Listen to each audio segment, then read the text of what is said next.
Comment gérer simplement et gratuitement les cookies sur WordPress? Bonjour, c'est Jérémy et c'est ce que nous allons voir ensemble dans cette vidéo. Pour ce faire, nous n'allons pas utiliser les traditionnels plugins de gestion de cookies avec le petit bandeau accepter ou refuser. On va aller un cran plus loin avec un outil freemium, ce qui veut dire qu'il a une partie gratuite et une partie payante. Mais dans notre cas, la partie gratuite correspond à peu près à 90% des besoins. Donc on va regarder ça maintenant ensemble. Cet outil nous permet de mettre en place sur un site WordPress un bandeau de cookies semblable à celui-ci où on a l'option non merci, hop pour moi ou je choisis. Et là on peut directement activer ou désactiver les cookies que nous voulons laisser en marche. Donc cette solution s'appelle Acceptio. C'est une solution, donc, comme je vous le disais, freemium. Donc la première étape maintenant va consister à créer un compte. Donc nous, on va faire tester gratuitement. On va se loguer avec Google histoire d'aller plus vite. Une fois connecté, je vais créer un nouveau projet. Ce projet, je vais reprendre le lien de mon site internet. Donc ici, on va reprendre notre cher petit site test Blanqui. Hop. Et là, on va juste Blanqui test. Voilà, on va créer un projet.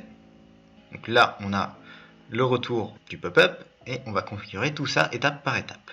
En cliquant sur nouveau, on peut rajouter des éléments. Donc si on veut rajouter un écran d'information, un écran où on vous présente notre cookie, tout ce qui va être statistique d'audience, expérience et relation, un host personnalisé. Sachant qu'on est encore dans la version gratuite, il y a des outils qu'on ne pourra pas mettre en place. Nous, dans notre cas, on va mettre en place cette gestion des cookies par rapport à des outils comme Google Analytics ou Facebook. Donc on va mettre directement tout ce qui va être statistique d'audience. Ensuite, on va configurer notre écran de bienvenue. Là, on peut changer tous les messages. Donc, par exemple, on peut mettre bonjour, titre, voici nos cookies.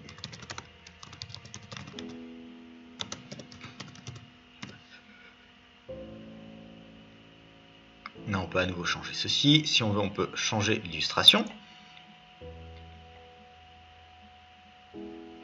Vous pouvez soit télécharger un fichier, soit ajouter une image déjà présente sur le site. Vous pouvez aussi désactiver la tâche de peinture si vous voulez. Ici, je vais plutôt la désactiver. Puis cet écran, modifier le texte. OK.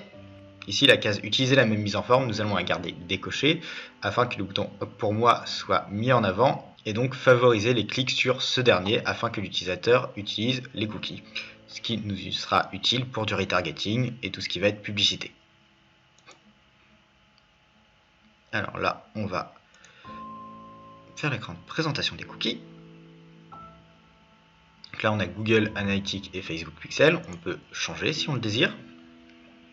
Vous pouvez configurer votre plugin, mettre le lien vers le GDPR, mettre le titre. Là, on peut voir que c'est pas très lisible, donc ceci, on peut limite l'effacer. Là, on aura un meilleur texte. Voilà. Donc là, on va enregistrer et fermer.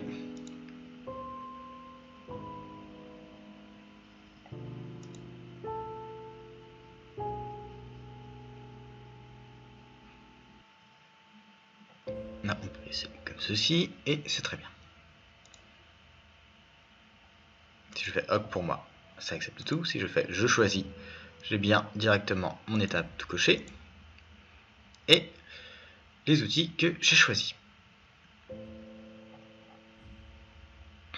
Là, on peut changer directement la langue, le texte, on peut tester notre widget, mais dans le cas, on a vu qu'il fonctionne, donc on va l'enregistrer.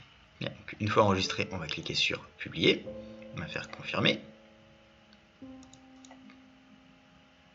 Et là, on ne peut pas pour la simple et bonne raison qu'on a trop d'étapes. Donc on va en supprimer une. On va supprimer notre dernière étape.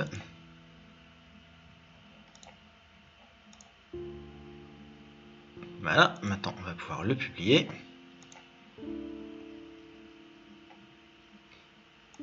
Une fois que notre gestionnaire de cookies est terminé, on va cliquer sur le bouton intégration.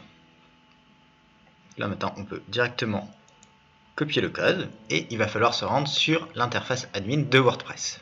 Pour l'intégrer, il y a plusieurs solutions. Soit vous avez des thèmes enfants et donc vous pouvez l'intégrer directement dans l'éditeur de thème, soit vous avez des outils comme Google Tag Manager qui peuvent vous aider à l'intégrer aussi, ou alors il y a les plugins. Dans mon cas, j'ai le plugin OrbitFox qui me permet d'ajouter du code dans le header ou le footer. Donc c'est ce qu'on va faire maintenant. Donc une fois le plugin OrbitFox installé, vous avez tout ce qui va être header and footer script qui vous permet directement d'ajouter ces bouts de code, donc tout ce qui va être analytique ou tracking. Après, il existe d'autres plugins qu'on verra juste après. Là, je suis dans ma partie personnalisée et on peut voir que j'ai header and footer script. Ici, je vais rajouter mon code.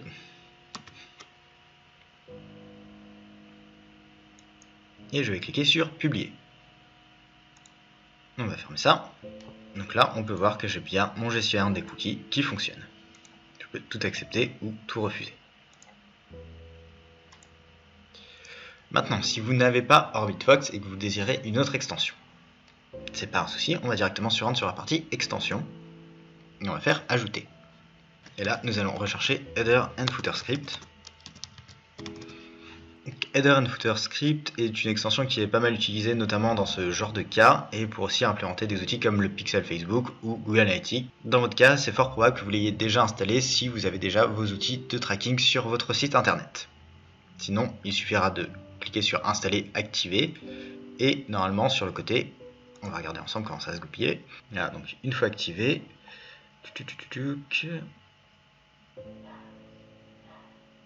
je vais dans réglages et dans réglages je retrouve mon extension, je clique dessus et là vous avez le choix directement entre mettre des scripts dans votre header, donc au début du site ou à la fin. Dans le cas de notre gestionnaire de cookies, il faudra les mettre à la fin. Voilà, j'espère que cette vidéo vous a été utile. Si vous avez des questions, n'hésitez pas et à bientôt pour de nouvelles vidéos.